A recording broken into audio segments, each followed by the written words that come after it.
सर्व चांगल्या व सकारात्मक विचारांचं वृत्तपत्र व वृत्तवाहिनी सांगली वार्ता.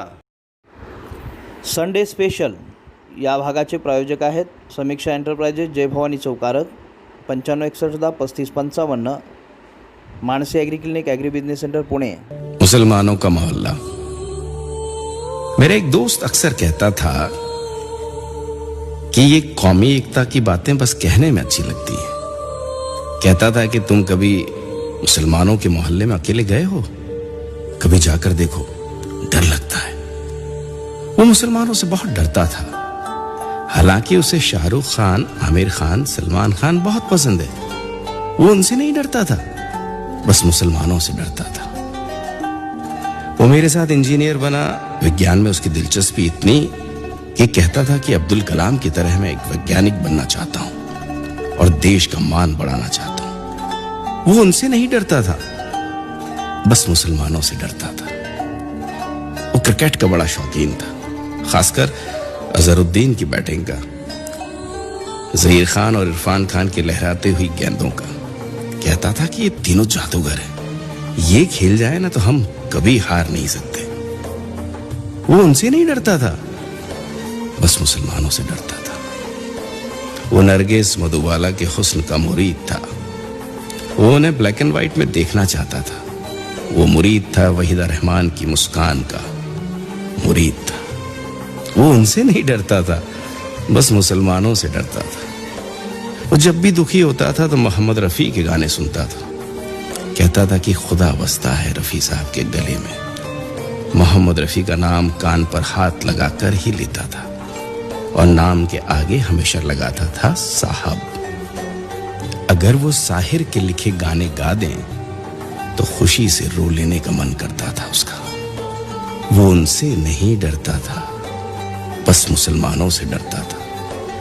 वो हर 26 जनवरी को अल्लामा इकबाल का सारे जहां से अच्छा गाता था. कहता था कि अगर गीत पर बिस्मिल्लाह खान की शहनाई हो और जाकिर हुसैन का तबला तो क्या ही कहने. और वो उनसे नहीं डरता था, बस मुसलमानों से डरता था. उसे जब इश्क हुआ लड़की से तो गालिब की गजल कहता, फैज के चंद अशार भेजता. इन्हीं उधार के उर्दू शेरों पर मिटी उसकी महबूबा. वो आज उसकी पत्नी. वो इन सब शायरों से नहीं डरता था, बस मुसलमानों से डरता था. बड़ा झूठा था मेरा दोस्त, बड़ा भोला भी. वो अनजाने ही हर मुसलमान से करता था इतना प्यार. फिर भी न जाने क्यों कहता था खुशी खुशी मोहब्बत से, और मुसलमानों के न जाने कौन से मोहल्ले में जाने से, अकेले जाने से डरता था. दरअसल वो भगवान के बनाए मुसलमानों से नहीं डरता था. शायद वो डरता था सियासत, अखबार और चुनाव के बनाए उन काल्पनिक मुसलमानों से जो कल्पना में तो बड़े डरावने थे, लेकिन असलियत में ईद की सेवइयों से ज्यादा मीठे थे.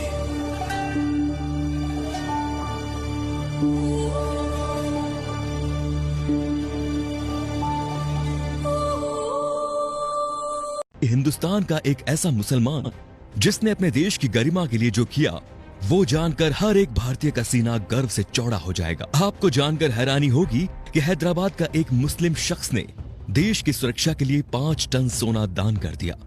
मीर उस्मान अली दुनिया के सबसे अमीर इंसान थे. उनकी अमीरी का अंदाजा इस बात से लगाया जा सकता है कि उनका अपना खुद का बैंक था. साल 1944 में उन्होंने ही स्टेट बैंक ऑफ हैदराबाद की स्थापना की, जो बाद में भारतीय स्टेट बैंक में बदल गया. वो 438 करोड़ रुपए की कीमत वाले हीरे को पेपर वेट की तरह इस्तेमाल करते थे. मीर उस्मान अली के पास इतनी दौलत थी कि वो अंबानी जैसे सैकड़ों लोगों को खरीद सकते थे. उनके पास 236 अरब डॉलर के करीब संपत्ति थी. एक वक्त था जब दुनिया के सबसे अमीर इंसान थे मीर उस्मान. साल 1937 में टाइम्स मैगजीन ने उन्हें कवर पेज पर जगह दी. ये इतिहास में पहली बार था जब किसी भारतीय को आजादी से पहले ही नियर ऑफ द वर्ल्ड का रिकॉर्ड दे दिया गया. पूरी दुनिया के सबसे अमीर उस्मान अली ने एक वक्त इटली और इंग्लैंड से भी बड़ी रियासतों पर राज किया. वो हैदराबाद के नवाब महबूब अली खान के बेटे थे. आजादी से पहले तक वो हैदराबाद के निजाम रहे और फिर जनवरी 1950 को हैदराबाद के पहले राज्य प्रमुख बने। मीर उस्मान अली भारतीय इतिहास में सबसे ज्यादा दान देने वाले शख्स हैं। साल 1962 में भारत चीन युद्ध के वक्त मीर उस्मान ने भारतीय सरकार को 5 टन सोना दिया था, जो कि किसी भी शख्स द्वारा दिया गया अब तक का सबसे बड़ा दान है। आपको जानकर हैरानी होगी कि भारत और चीन के बीच जब युद्ध हुआ था, तब भारत द्वारा इस्तेमाल किए गए हथियार और बारूद मीर उस्मान के पैसों से ही खरीदे गए थे। अगर मीर उस्मान 5 टन सोना दान ना करते तो भारत के बड़े हिस्से पर चीन का अधिकार हो जाता। मीर उस्मान द्वारा दान किए गए सोने को लेने मौजूदा प्रधानमंत्री लाल बहादुर शास्त्री खुद हैदराबाद गए थे। ये भी जान लीजिए दोस्तों कि मीर उस्मान अली ने ही भारत के पहले हवाई अड्डे का निर्माण करवाया। उस्मानिया यूनिवर्सिटी हैदराबाद की स्थापना भी मीर उस्मान ने ही की थी, जो आज भारत की सबसे बड़ी यूनिवर्सिटीज में से एक है। उस्मान अली ने दान देते वक्त कभी किसी का मजहब नहीं पूछा।